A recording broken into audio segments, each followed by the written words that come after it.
کہ جو چیز ان سے پوچھی جائے اس کے وقت بتاتے ہیں. جب ان سے پوچھا جائے کہ یہ پیسہ کہاں سے آیا تو جناب میں اس ملک کا 3 دفعہ وزیر اعظم رہا ہوں, میں نے اس ملک کی خدمت کی ہے, میں نے اس میں موٹر وے بنا. یعنی کہ دیکھیں ویورز, ایسا زبردست ہمارا موٹر وے بنا, ایسا بہترین ہمارا موٹر وے بنا کہ جس کو کہتے ہیں کہ اسحاق ڈار اور نواز شریف نے جب موٹر وے بن گیا وہ قرضہ لے کے بنایا. قرضہ لے کے بنایا, جب اس کے قرضے کی پہلے قسطیں دیتے رہے اور جب اس کو اوپر یعنی کہ جسے کہتے ہیں کہ زیادہ پیسہ ہو تو موٹر وے گروی رکھ دیا مزید قرضہ لینے کے لیے. یعنی کہ موٹر وے اپنا ابھی تک ہوا ہی نہیں, ابھی وہ گروی پڑا ہوا ہے. یعنی کہ جو اس کے ٹول پلازوں کے اس کے پیسے آتے ہیں وہ اس ملک چلے جاتے ہیں جس ملک کے پاس آپ نے گروی رکھا ہوا. مینٹیننس ہم کریں گے کیونکہ گروی رکھا ہوا ہے, یعنی کہ ہم اس میں رہ رہے ہیں, ہمارے ملک میں ہمارے ملک کی ٹرانسپورٹ چل رہی ہے تو ریپیئر ہم کریں گے, لیکن پیسہ وہ لے دیں گے جن کے پاس گروی رکھا ہوا. تو یہ ایک اس طریقے کی انٹلیکچوئل کرپشن, اس کو ایک لفظ ہوتا ہے انٹلیکچوئل کرپشن, پڑھی لکھی دھاندلی. یہ کس قسم کی پڑھی لکھی دھاندلیاں پاکستان کے ساتھ ہوتی رہی ہیں کہ لوگ سمجھتے ہیں کہ جناب پاکستان ترقی کر رہا ہے, جبکہ پاکستان ترقی نہیں کر رہا. پاکستان اس وقت یعنی کہ ان کے دوروں میں ترقی نہیں کی, بلکہ پاکستان قرضوں کے بوجھ کے نیچے دبتا چلا گیا اور اتنا دب گیا کہ جسے کہتے ہیں کہ سسک رہا ہے. ویورز, ایک چھوٹی سی مثال میں آپ کو دیتا ہوں کہ پہلے پورے پاکستان کے اندر ایک جی ٹی ایس چلتی تھی. سندھ کے اندر urban transport, Sindh Karachi urban transport کہلاتی تھی. پنجاب کے اندر Punjab G T S Punjab کہلاتی تھی. صوبہ سرحد کے اندر جی ٹی ایس صوبہ سرحد کہلاتی تھی. تو اب یہ جو میٹرو بن رہی ہیں اور یہ ہر تقریباً صبح ایک دوسرے سے لائن لے کے جانا چاہتا ہے, طاقت لے کے جانا چاہتا ہے کہ جناب جس طرح سندھ کے اندر وہ گرین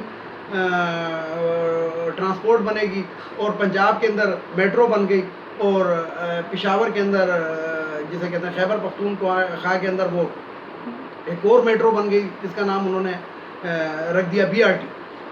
پہلے یہ جی ٹی ایس یہ سارا بوجھ جو تھا اپنے کندھوں پہ مسافروں کو اٹھائی ہوئی تھی. ان کی لوکل ٹرانسپورٹ جو ہوتی تھی وہ اندرون شہر چلتی تھی اور جو ان کی دوسری ٹرانسپورٹ ہوتی تھی وہ بیرون شہر, یعنی کہ وہ ایک شہر سے دوسرے سے تیسرے سے چوتھے, یعنی کہ جو میں آپ سے بات کروں گا کہ جو خیبر پختونخوا کی جی ٹی ایس تھی جس کو گورنمنٹ ٹرانسپورٹ سروس پشاور کہا جاتا تھا, وہ ملتان تک جاتی تھی.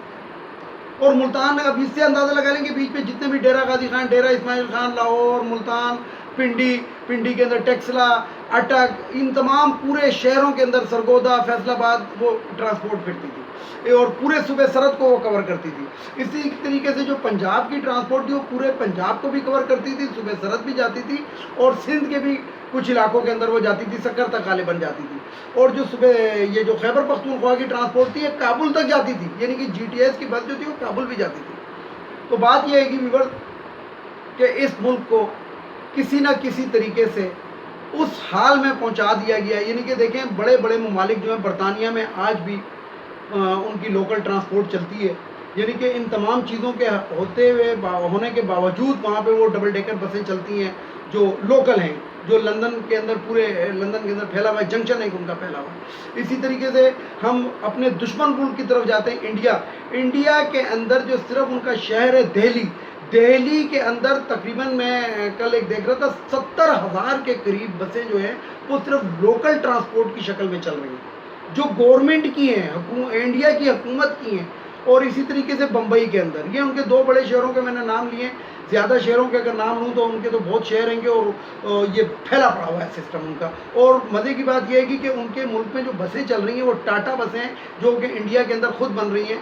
ہمارے ملک میں بھی بنتی تھی بسیں اس وقت جب جی ٹی ایس چلتی تھی, وہ ریپیئر بھی ہوتی تھی, باڈی بلڈنگ بھی ہوتی تھی اور ورکشاپ بھی تھا ان کا, ہر چیز ان کے ذاتی ایسٹ سے کہ جو ہمارے پیپلز پارٹی کے اور نون لیگ کے اور ANP کے وزیر و مشیر جو تھے یہ ملی بھگت کر کے کھا گئے. کس طرح کھا گئے یہ میں اپنی شروع کی ویڈیوز میں آپ کو بتا چکا.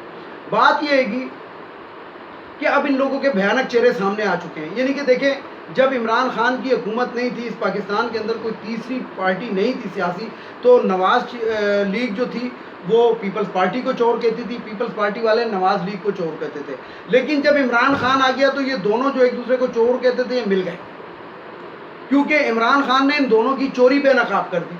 اب ویورز یہاں پہ آپ کو ایک اور بات بتاؤں کہ پاکستان کے اندر آج کل ایک بڑی وہ چل رہی ہے, تمام مسلمانوں کے اندر, تمام پاکستانیوں کے اندر ایک اضطراب پایا جاتا ہے کہ متحدہ عرب امارات نے اسرائیل کو تسلیم کر لیا. تو پاکستان کے اندر باقاعدہ طور پہ ایک مہم چلنا شروع ہو گئی ہے. جس طرح کہ آپ کو پتہ ہوگا کہ کل میاں افتخار ANP کے ایک سرکردہ رکن ہیں, پشاور کے اندر رہتے ہیں, تو انہوں نے اور مولانا فضل الرحمان نے ایک پریس کانفرنس پرسوں کی ہے. یہ میں آپ کو بتا دوں, اور اس کے اندر آپ اس پریس کانفرنس کا لب و لہجہ دیکھ لیں, اور اس کے اندر جو حکومت کو باتیں بتائی گئی ہیں, یعنی کہ حکومت کو ایک کہا گیا ہے کہ آپ ایسا کریں, وہ اسرائیل کو تسلیم کروانے کی جانب پہلی ایک پریس کانفرنس ہے.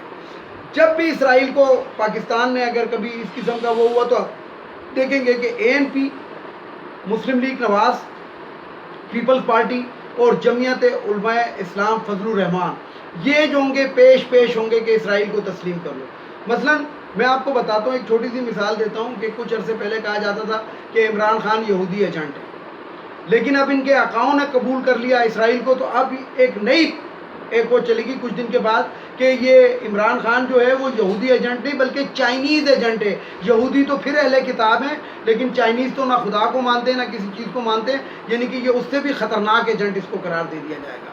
تو ویورز, یہ تھی ان لوگوں کی باتیں جو میں آپ کو بتانا چاہتا تھا. بات کہاں سے شروع ہوتی ہے اور کہاں پہ ختم ہو جاتی ہے, تو مقصد بتانے کا یہی تھا کہ بھینسوں کی بہنیں ہوتی ہیں, اور یہ جتنی بھی اپوزیشن ہے یہ اس ٹائم ایک دوسرے کی بہنیں ہیں, ایک دوسرے کی چوریاں چھپا رہے ہیں, ایک دوسرے کی ڈکیتیاں چھپا رہے ہیں, ایک دوسرے کے فیک اکاؤنٹ چھپا رہے ہیں. 7 ارب 70 کروڑ روپے کا ڈاکہ شہباز شریف اور ان کی فیملی نے مارا ہوا ہے.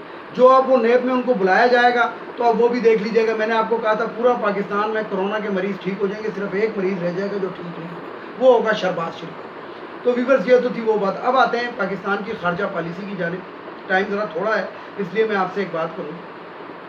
پاکستان اور چائنا کے اس ٹائم تعلقات بہت زیادہ مضبوط ہو چکے ہیں. وہ اس لیے مضبوط ہو چکے ہیں کہ یہ دونوں ایک دوسرے کے لیے لازم و ملزوم ہیں.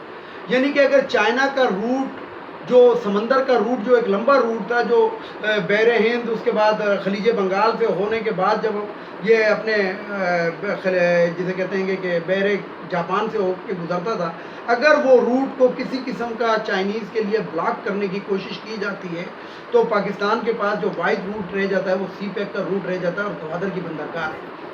جو یہ جو اوپر سے رن, یہ تقریباً 63 ڈیز کا 63 دن کا رن بنتا ہے. اگر خلیج سے چائنا جو ہے اپنا سامان لے کر یوں گھوم پھر کر جاتا ہے تو یہ تقریباً 63 دن کا رن بنتا ہے. لیکن اگر سی پیک کے تھرو جاتا ہے تو یہ 7 دن کا روٹ بن جاتا ہے. یعنی کہ چائنا کے بڑے سے بڑے شہر کے اندر 7 دن کے اندر ہم ہر چیز پہنچوا سکتے ہیں. تو اس لیے پاکستان اور چائنا جو ہیں وہ ایک دوسرے کے لیے اب لازم و ملزوم بن گئے. اب اس کے اندر میں آپ کو ایک اور بات بتا دوں کہ یہ جو چائنا نے جو لداخ کے اوپر قبضہ کیا ہے, یہ اس کے اندر پاکستان کی خارجہ پالیسی کا بہت بڑا عمل دخل ہے.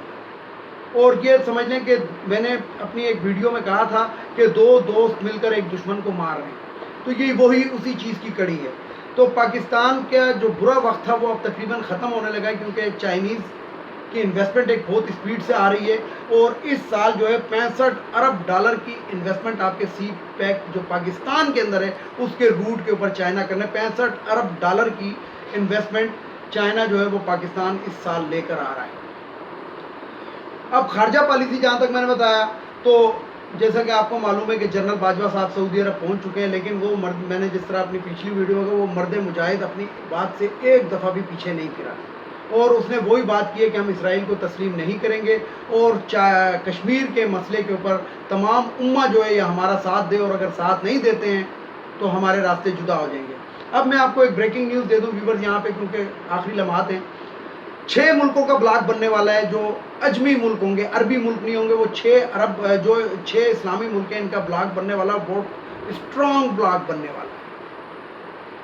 اب جو امہ کے فیصلے ہوں گے وہ میرا جہاں تک خیال ہے اور جو میں آبزرو کر رہا ہوں, یہ پاکستان کرے گا. میں نے جس طرح اپنی پچھلی ویڈیو میں کہا تھا کہ سعودی عرب میں ہمارا کعبہ ہے, سعودی عرب ہمارا کعبہ نہیں ہے, ادھر کے شیخ ہمارا کعبہ نہیں ہے, سعودی عرب میں ہمارا کعبہ ہے جس کی طرف ہم منہ کر کے نماز پڑھتے ہیں.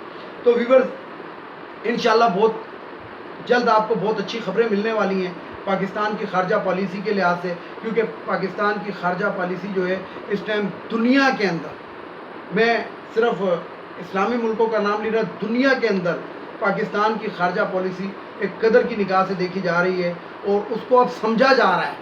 پہلے تو جیب سے پرچی نکال کے بتایا جاتا تھا, اب جیب سے پرچی کے بجائے ڈائریکٹ بات ہو رہی ہے اور اس کو سمجھا جا رہا ہے. تو اس لیے آنے والے دن پاکستان کے بہت جو ہے معیشت ایک صحیح سمت کے اوپر گامزن ہو گئی ہے. کرونا کے باوجود ہماری ایکسپورٹ بڑھ گئی ہے اور امپورٹ بھی انشاءاللہ بڑھ جائے. تو یہ میں نے آپ کو باتیں بتانی تھی. اور انشاءاللہ جس طرح کہ میں نے آپ کو کہا تھا کہ عنقریب یعنی کہ میں کہتا ہوں کہ بہت جلد کشمیر بغیر کسی بلٹ کے ہم حاصل کر لیں گے, بلٹ چلائے ہوئے, کیونکہ ہم نے نقشہ دے دیا ہے, علاقہ ہمارا ہے. اور اب ہم اقوام کو اتنا جسے کہتے ہیں کہ مجبور کر دیں گے کہ وہ ہمارے حق کے اندر, ہمارے حق میں نہ کریں, ہم تو کہتے ہیں نیوٹرل فیصلہ کریں.